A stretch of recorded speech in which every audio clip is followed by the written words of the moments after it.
Good morning boys. जैसे हम लोग जानते हैं कि अब अपना फर्स्ट यूनिट हो गया है इन्वायरमेंट का, तो आज हम फर्स्ट यूनिट के ऊपर जो ऑब्जेक्टिव पूछे जाते हैं उन ऑब्जेक्टिव के बारे में, विशेषकर पिछले 2022 और 2023 इस दो सेशन में जो सत्र में जो ऑब्जेक्टिव पूछे हैं हम उसके ऊपर डिस्कस करेंगे। तो उसमें से जैसे पहला ऑब्जेक्टिव है, वायुमंडल में ऑक्सीजन का प्रतिशत है, यानी कि वायुमंडल में कितनी मात्रा में ऑक्सीजन पाई जाती है। इसके ऑप्शन है, पहला है ए 0.03%, 0.04%, सी 78% और डी 21%। आप लोगों को पता ही है, अपने लेक्चर में देखा है कि वायुमंडल में सबसे अधिक मात्रा में नाइट्रोजन, फिर ऑक्सीजन और फिर कार्बन डाइऑक्साइड और फिर अन्य गैसें पाई जाती है।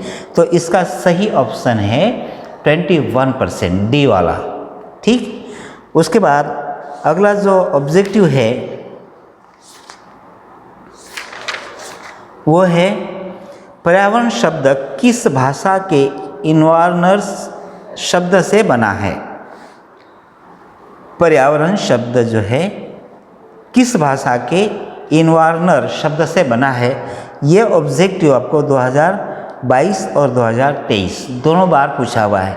इसके ऑप्शन देखिए, ए अंग्रेजी, बी फ्रेंच, सी लैटिन और डी जर्मन। ए अंग्रेजी, फ्रेंच, लैटिन और जर्मन। तो इसका जो सही आंसर है वह है फ्रेंच, मतलब यह शब्द जो है फ्रेंच भाषा से बना हुआ है। अगला ऑब्जेक्टिव, निम्नलिखित में से पर्यावरण का घटक है। यह भी 2022 में पूछा हुआ क्वेश्चन है। इसके ऑप्शन है, ए भूमि, बी जल एवं वायु, सी जैविक प्राणी, डी उपर्युक्त सभी।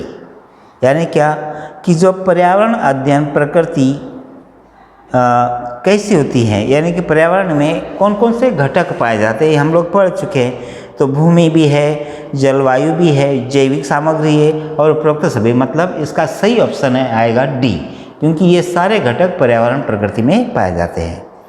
उसके बाद पर्यावरण अध्ययन की प्रकृति कैसी है, ये 2022 में पूछा हुआ क्वेश्चन है। पर्यावरण की प्रकृति कैसी है। इसके ऑप्शन है, एकल आयामी, बहुआयामी, संकुचित और द्विआयामी। तो इसका सही ऑप्शन है बहुआयामी। बहुआयामी का मतलब है कि इसकी जो प्रकृति है ये सर्वत्र फैली हुई है।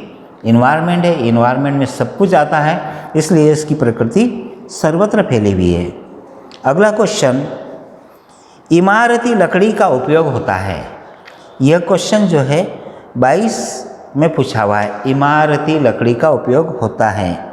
फर्नीचर, इसके ऑप्शन, फर्नीचर निर्माण में, बी कागज निर्माण में, सी शाही निर्माण में और डी उपरोक्त सभी में।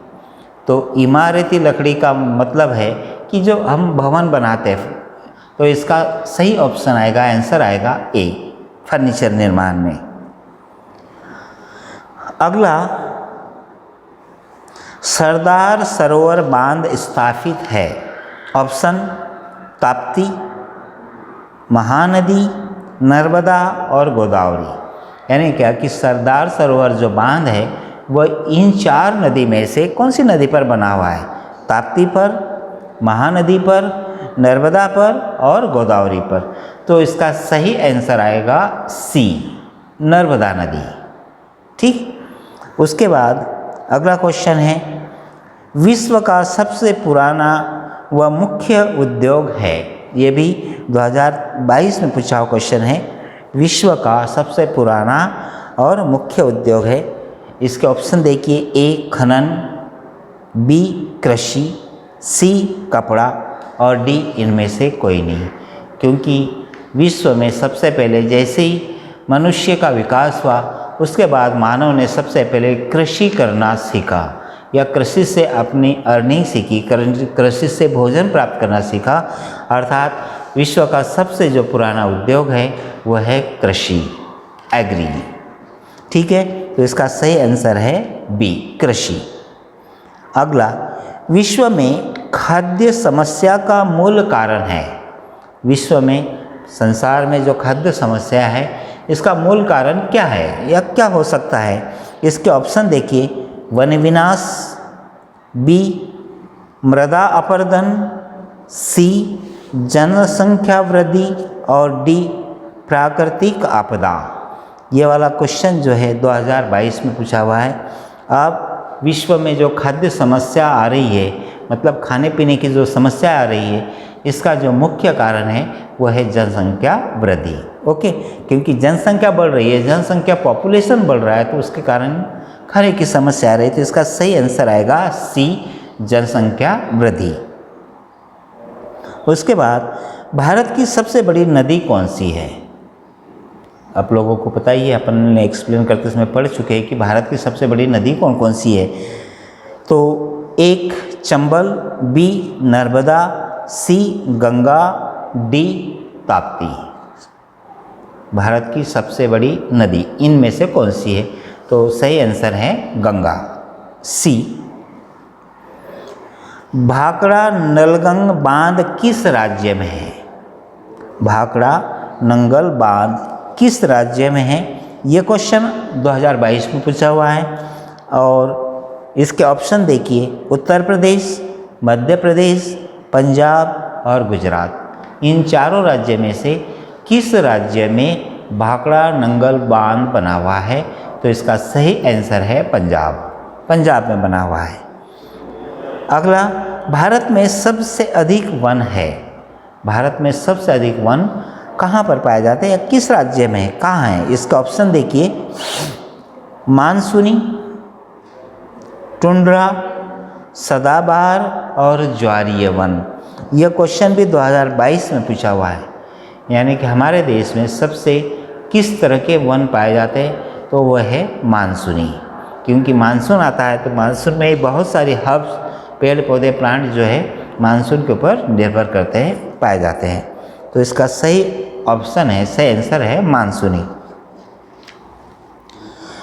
उसके बाद अगला है, संधारणीय विकास एक है। संधारणीय विकास एक है, इसका ऑप्शन देखिए, ए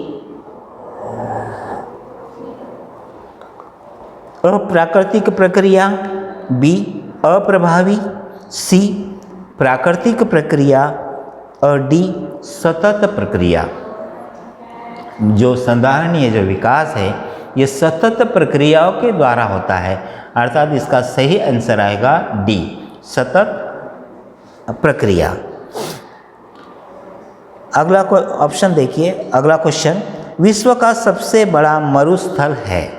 विश्व का, अपन भारत देश की नहीं बल्कि पूरे विश्व की बात हो रही कि विश्व का सबसे बड़ा मरुस्थल कौन सा है?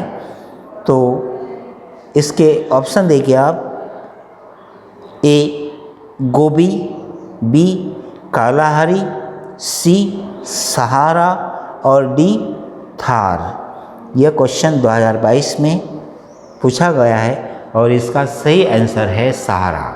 ये विश्व का सबसे बड़ा मरुस्थल है।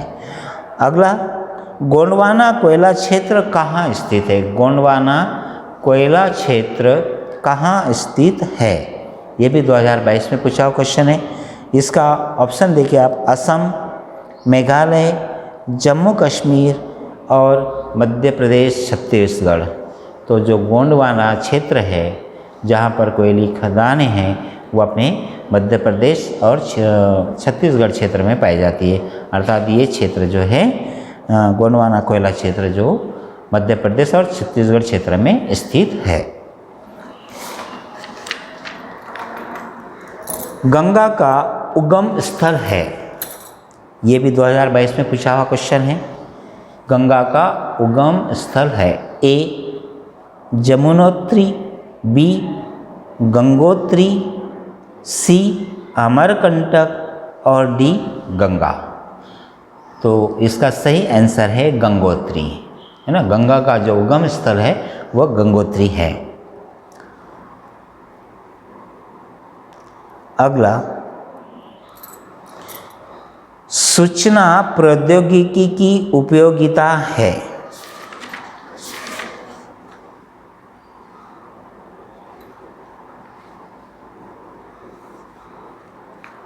सूचना प्रौद्योगिकी की उपयोगिता है। ए, पर्यावरण व मानव स्वास्थ्य में, उद्योग में, व्यापार में, उपरोक्त सभी में। ये भी 2022 में पूछा हुआ क्वेश्चन है। और सूचना प्रौद्योगिकी का जो उपयोगिता है ये सभी क्षेत्र में है, तो इसका सही आंसर आएगा डी। अगला क्वेश्चन, सूचना प्रौद्योगिकी का तात्पर्य है इंटरनेट से, ईमेल से, टेलीविज़न से और फिल्म से। तो इसका सही आंसर आएगा ए, इंटरनेट से। अगला क्वेश्चन, इनमें से कौन सा प्राकृतिक संसाधन नहीं है? इनमें से कौन सा प्राकृतिक संसाधन नहीं है? इसके ऑप्शन देखिए। ए, जल, बी, कागज, सी, जंगल, डी, मृदा। आप लोगों को पता ही है कि प्राकृतिक संसाधन जब प्रकृति के उपलब्ध होते हैं तो इसका सही आंसर आएगा कागज। कागज प्राकृतिक संसाधन में नहीं आता है। ठीक है। अगला क्वेश्चन देखिए, ग्रीन मफलर संबंधित है। ग्रीन मफलर संबंधित है मृदा प्रदूषण, वायु प्रदूषण, ध्वनि प्रदूषण और जल प्रदूषण। ग्रीन मफलर का जो संबंधित शब्द है यह है ध्वनि प्रदूषण से। मतलब इसका सही आंसर आएगा सी, ध्वनि प्रदूषण। ये भी 2023 में पूछा क्वेश्चन है आपको।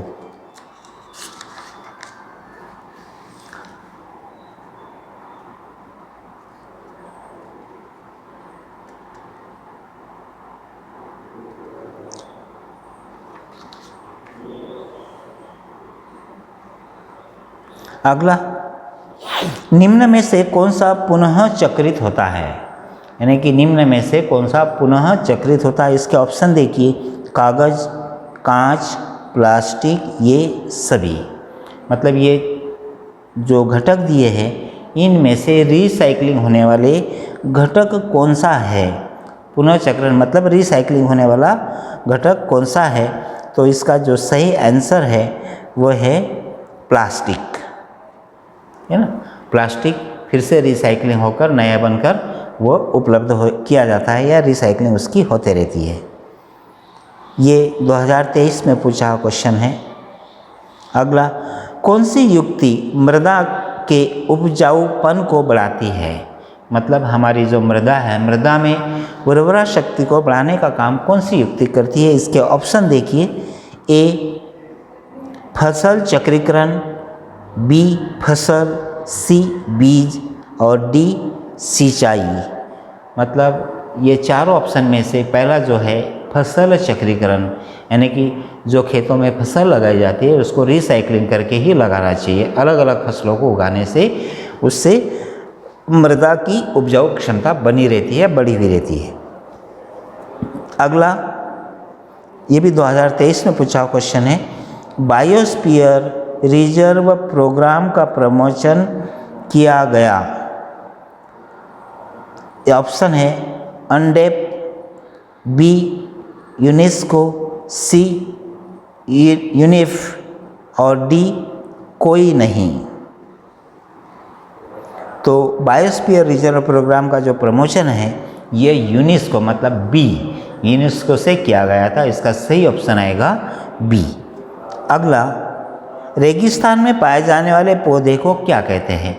यह भी 2023 में पूछा हुआ क्वेश्चन है। जब यानी कि जो रेगिस्तान होते हैं, रेगिस्तान में जो प्लांट पाए जाते हैं उनको किस नाम से बुलाया जाता है, क्या कहा जाता है? ऑप्शन देखिए इसके। समोदीद, मरुदभीद, जलोदभीद और सभी।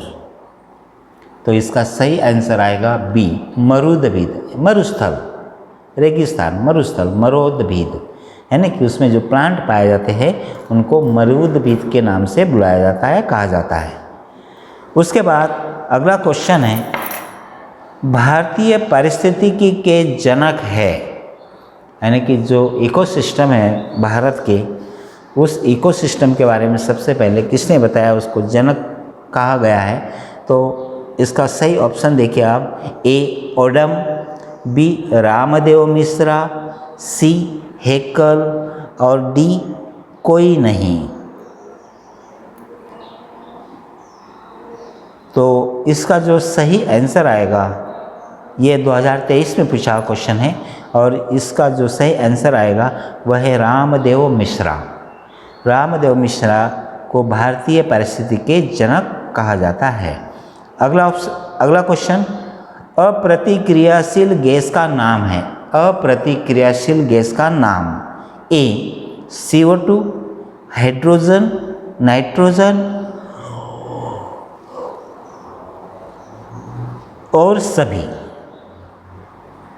ये भी क्वेश्चन आपको 2023 में पूछा हुआ है। अप्रतिक्रियाशील मतलब ऐसी गैस जो क्रिया नहीं करती, और उसका जो सही ऑप्शन है, सही आंसर है वह है नाइट्रोजन, सी, है ना। 4 ऑप्शन दिए थे, पहला था कार्बन डाइऑक्साइड, दूसरा हाइड्रोजन, तीसरा नाइट्रोजन और चौथा है सभी। तो इसका सही आंसर तीसरा यानी कि नाइट्रोजन। कैंसर के उपचार में किस अक्रिय गैस का प्रयोग किया जाता है, ये भी 2023 में पूछा हुआ क्वेश्चन है। यानी कि जो कैंसर होते हैं, इस कैंसर के उपचार के लिए कौन सी गैस का उपयोग में लाया जाता है। इसके ऑप्शन देखिए, क्रिप्टॉन, बी रेडॉन, सी हीलियम और डी आर्गन। तो इसका जो सही आंसर है वह है रेडॉन। इस गैस का प्रयोग कैंसर के उपचार में किया जाता है, रेडॉन का। पेड़ों के लिए क्या आवश्यक नहीं है, इंदौर 2023 मतलब हमारी यूनिवर्सिटी में यह 2023 में पूछा हुआ है। पेड़ों के लिए क्या आवश्यक नहीं है, ऑप्शन देखिए, सूर्य की रोशनी, मृदा, कीटनाशक, कार्बन डाइऑक्साइड। पढ़ चुके आप लोग कि इनमें से हम पेड़ पौधों के लिए क्या ज़रूरी है। रोशनी आवश्यक है, मृदा आवश्यक है, कीटनाशक आवश्यक नहीं है, कार्बन डाइऑक्साइड भी आवश्यक है। अर्थात पेड़ों के लिए क्या आवश्यक नहीं है, तो है कीटनाशक। कीटनाशक की आवश्यकता नहीं है, उसके बिना भी पेड़ सर्वायु रहते हैं। अगला क्वेश्चन, कौन सी चीज़ नष्ट होने वाली नहीं है, ये भी 2023 में पूछा हुआ क्वेश्चन है। इसका ऑप्शन देखिए, केला छिलका, वस्त्र, चावल, प्लास्टिक बॉटल। आप लोगों को पता है कि केला छिलका थोड़े दिनों में नष्ट हो जाएगा, वस्त्र सड़ जाएंगे, चावल नष्ट हो जाएगा, लेकिन जो प्लास्टिक होते हैं या प्लास्टिक से बनी हुई चीज़ें होती है, बॉटल होती है, ये नष्ट नहीं होती है। अर्थात ये चीज़ नष्ट नहीं होती है। तो इसका सही आंसर आएगा डी, प्लास्टिक बॉटल। अगला क्वेश्चन, कौन सा कारक जनसंख्या आकार को प्रभावित नहीं करता है। कौन सा कारक जनसंख्या आकार को प्रभावित नहीं करती है। तो ये भी 2023 में पूछा हुआ है। इसके ऑप्शन देखिए आप, मृत्यु दर, बी जन्म दर, सी प्रजनन और डी घनत्व। तो मृत्यु दर और जन्म दर ये जनसंख्या आकार को प्रभावित करती है। प्रजनन और अब बचे दो, प्रजनन और घनत्व। तो प्रजनन कम ज़्यादा होने से भी जनसंख्या दर प्रभावित होती है, लेकिन जो घनत्व है, डेंसिटी है, ये जनसंख्या दर को प्रभावित नहीं करती है। अगला, स्थल मंडल का जलाशय है। स्थल मंडल का जलाशय किसे कहा जाता है या क्या है। इसके ऑप्शन देखिए, कार्बन, ऑक्सीजन, फास्फोरस और नाइट्रोजन। तो इसका सही आंसर आएगा ऑक्सीजन।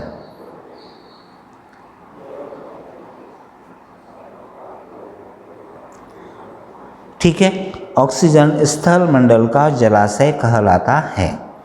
वर्षा के संबंध में कौन से दो बायोम सबसे सामान्य है।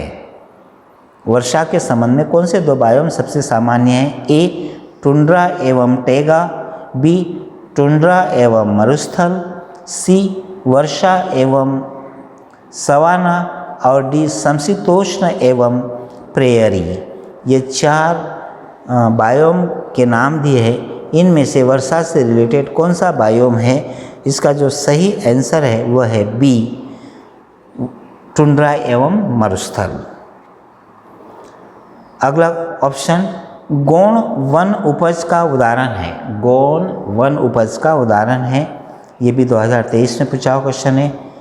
एग्जाम्पल इसका कत्था, बी ऊन, सी मोटे अनाज और डी जो है खनिज। तो गौण वन उपज का उदाहरण मतलब ऐसे वन उपज जो प्राप्त होते हैं वनों से, तो उसका सही आंसर आएगा कत्था, है ना। कत्था जो है वनों से उपज किए जाते हैं। पृथ्वी के फेफड़े किसे कहा जाते हैं? ये 2023 में पूछा हुआ है। पृथ्वी का फेफड़ा किसे कहा गया है या किसे कहा जाता है? ए मानसूनी वन को,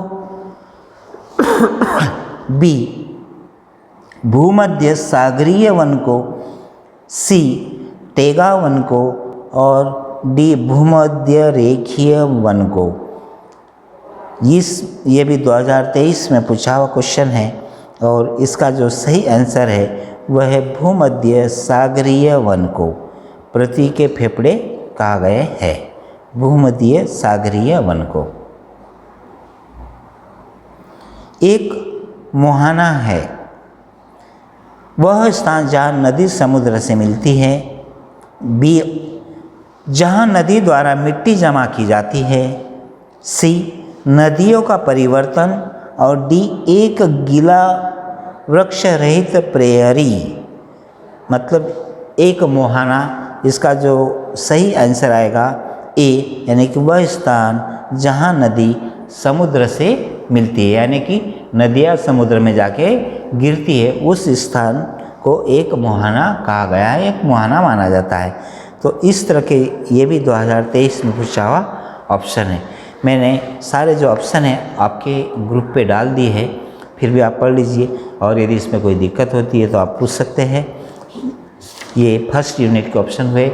पहले इसके बाद हम सेकंड यूनिट शुरू करेंगे, जनरल उसको पढ़ लेंगे, उसके बाद इसके ऑप्शंस पढ़ेंगे, क्योंकि आप लोगों को पता है कि ये आपको एग्ज़ाम में केवल ऑप्शन ही पूछे जाएंगे, यानी कि ऑब्जेक्टिव टाइप क्वेश्चन ही पूछे जाएंगे। तो इसके सही ऑप्शंस आपको याद होना चाहिए, तभी आप उसका सही आंसर दे पाएंगे। Okay, thank you.